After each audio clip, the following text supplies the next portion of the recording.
А я вам, говорит, буду говорить про наше дело купеческое. Помните, женитьба Бальзаминова, там Крючков замечательно сыграл. А в нашем деле купеческом, говорит, капитал. Поэтому я хотел сказать, а я вам свое скажу, национальное. В нашем деле, допустим, человек воспитание получал национальное, и кому дано богатеть, тот богател, но у него в памяти хранилось там с детства привиты родителями ощущение того, что не надо кичиться богатством, не надо стремиться обогащаться любыми способами, не надо как-то жадничать, скупердяйничать, надо помогать по мере возможности. В первую очередь, например, тем, чтобы там подрастающее поколение училось в медресе. Как известно, до революции еще Ленин отмечал, что у татар самый высокий уровень образованности во всей Российской империи, потому что там в каждом ауле было там при мечети типа медресе, где обучали грамоте. Мулла, или как имам местной мечети, обучал мальчиков, его супруга Абустай, как так называемая, она обучала девочек.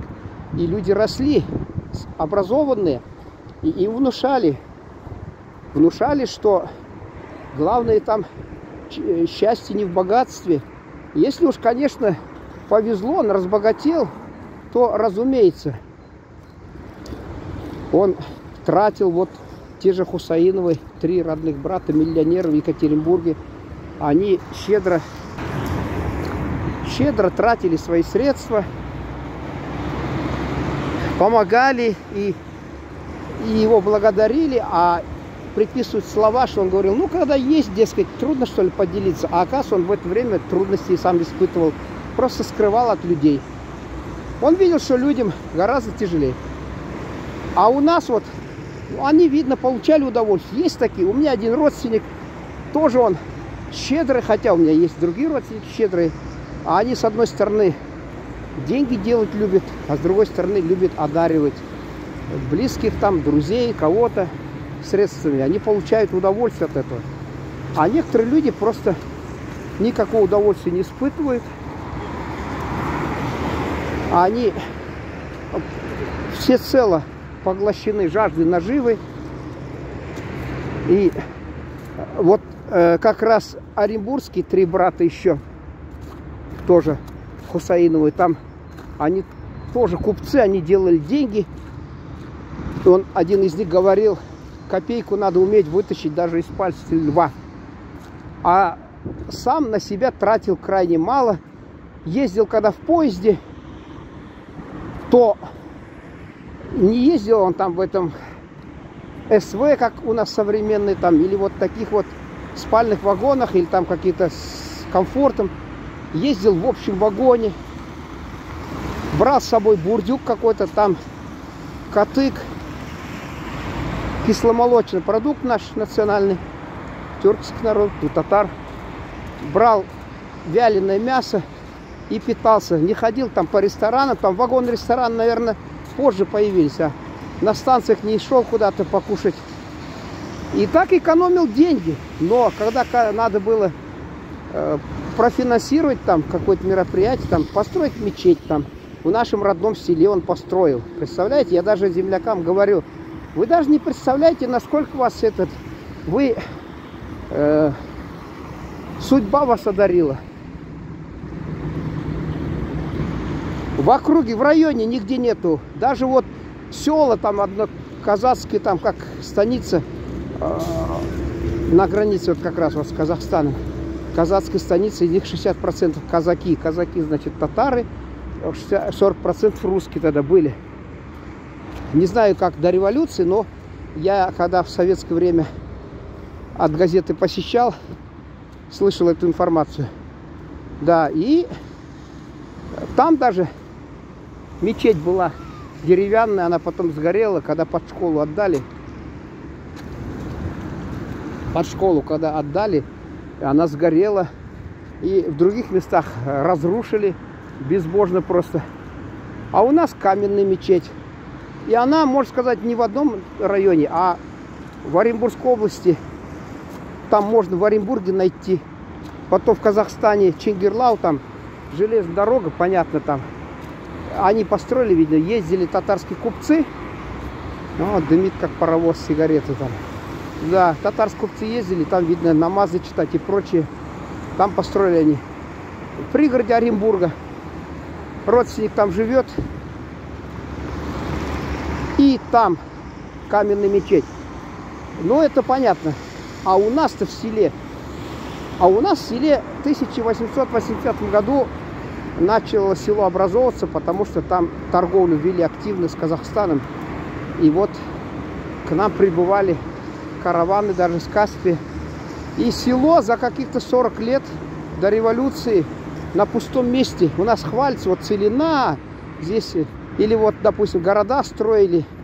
И вот всесоюзная комсомольская там что-то там стройка. О, это благодаря мудрому руководству партии, активной работе комсомола.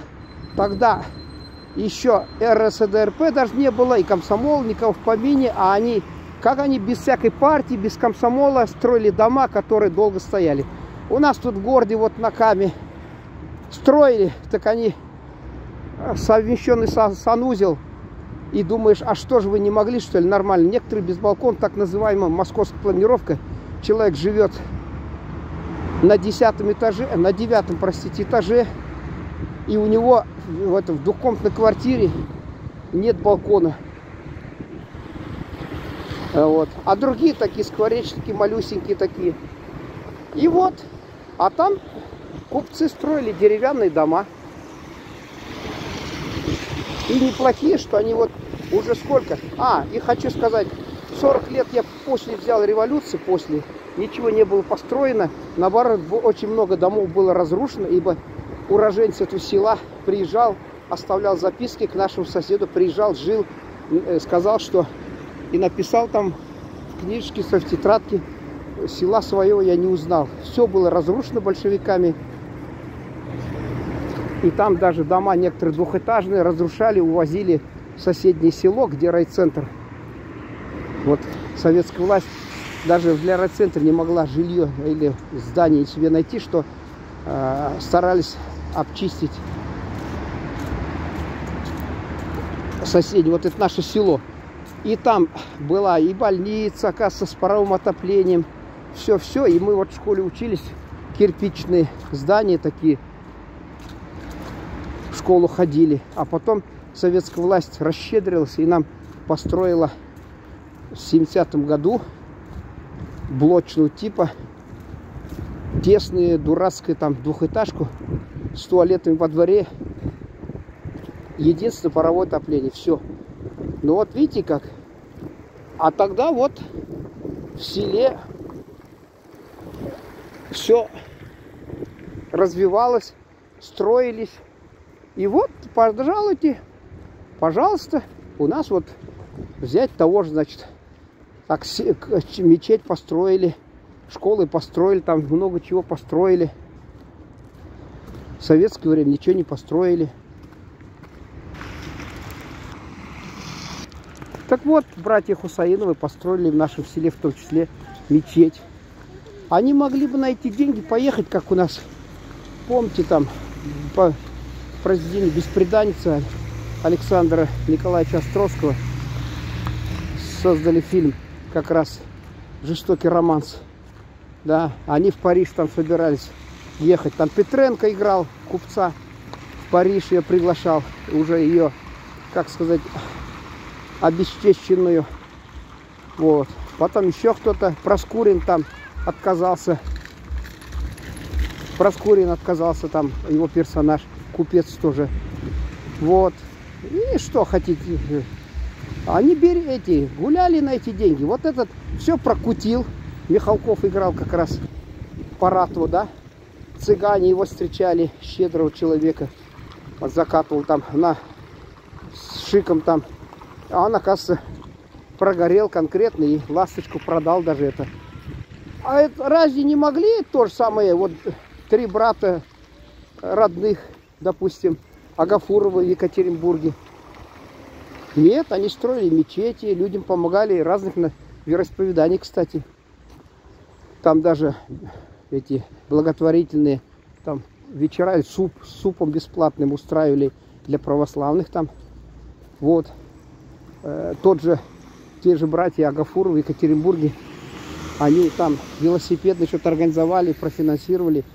Велосипед появился в Екатеринбурге, во всяком случае, в массовом порядке, люди увлекались, там велодромы и прочее. Это Агафуровы организовали. Вот в Оренбурге братья Хусаиновы, они могли бы, конечно, поехать в Париж с тонконогими барышнями, как там у Шолохова в поднятой целине. Помните, там Литьевский, что ли, кто там был, еще этот, приехал-то как раз казачий атаман, или кто он там, Исаул, или кто, забыл, к сожалению. Уговаривал их, значит, как раз тут сталинское, дескать, головокружение от успеха вышло, казаки передумали, мол, этот Сталин критикует, дескать, коммунистических руководителей за перегибы, вот она власть, коммунистическая, она заступается.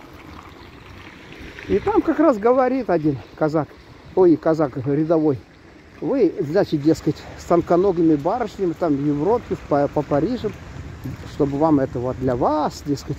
Ну, Шолохов, как говорится, по полной выполнил заказ партии тогда. Он же, кажется, сказал, или Горький, или он, наверное, когда обвинили их в том, что они пишут по указке партии, он выступил на съезде писателей советских, сказал, мы пишем по указке сердца, а сердца наши принадлежат партии. Ну вот.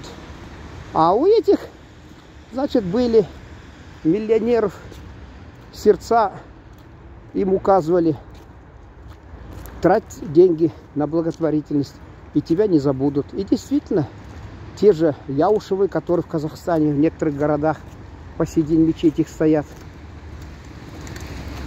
как-то под склад их приспосабливали. Те же Агафуровы, те же Хусаиновы братья. Видите как? А те, которые тратили на себя, по Парижам гуляли, их истории не помнят. Париж быстро все забывает. Какие бы там крупные миллионеры к ним не приезжали. Это не видали. Приехал, потратил деньги, без штанов уехал. Ну все. Спасибо за внимание.